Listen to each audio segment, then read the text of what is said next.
Thaís Oyama. Paulo, eu achei engraçado. Alô. Estamos te ouvindo, pode falar. O Constantino citou Adam Smith, Lord Acton, Nelson Rodrigues, e até o Bussunda, sem falar no Lula, é claro.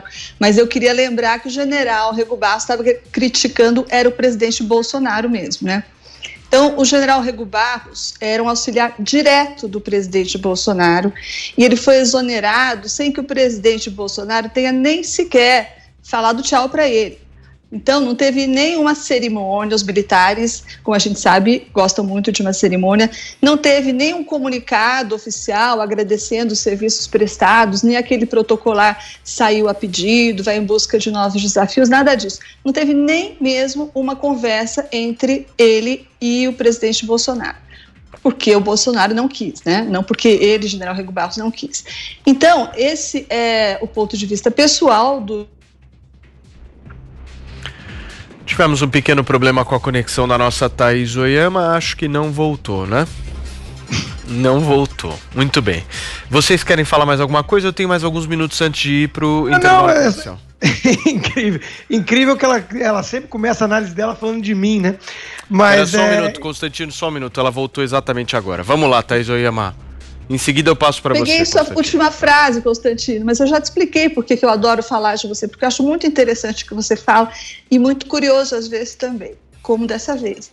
Então eu estava lembrando aqui que essa é uma questão pessoal, né? Isso magoou muito o general, a forma indigna como ele foi despachado do Palácio do Planalto num governo em que ele trabalhou desde o primeiro dia. Mas tem um outro ponto de vista mais importante que esse pessoal, que é o ponto de vista do militar que conhece o governo. Esse artigo foi escrito do ponto de vista de um general que conhece o governo profundamente, né? Que trabalhou diretamente com o presidente Bolsonaro desde o primeiro dia e que escreveu esse artigo na condição de quem presenciou intimidades do governo Bolsonaro, modos de agir do governo Bolsonaro, testemunhou como é que o governo Bolsonaro funciona por dentro.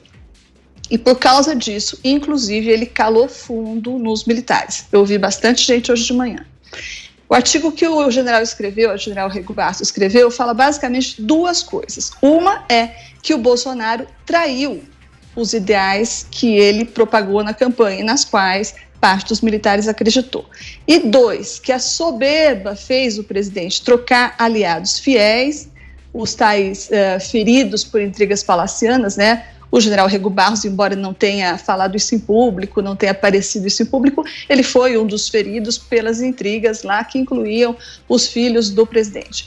Mas ele diz que a soberba fez o presidente trocar aliados fiéis por áulicos, por puxa-sacos, né, em outras palavras. Ele não usou essa palavra, essa expressão menos elegante.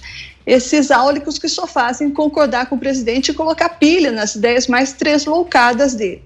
Então, nesse ponto, é importante notar que o general incluiu um recado para os militares, né? Aqueles que, por conveniência, se mantêm em sua confortável mudez. E que, ao se eximirem do seu dever moral de chamar a responsabilidade do presidente, eles colocam, abre aspas, a estabilidade do império sob risco. Então, mais do que criticar o presidente Bolsonaro, com quem ele trabalhou muito de perto, o general Rego Barros, com esse artigo, ele dá uma chamada lá nos militares, principalmente nos generais que ainda estão no palácio, né? E tem gente que viu nome e sobrenome do destinatário desse recado, que seria o general Augusto Heleno. Mas, como eu disse, esse artigo calou fundo em toda a categoria, não só no general.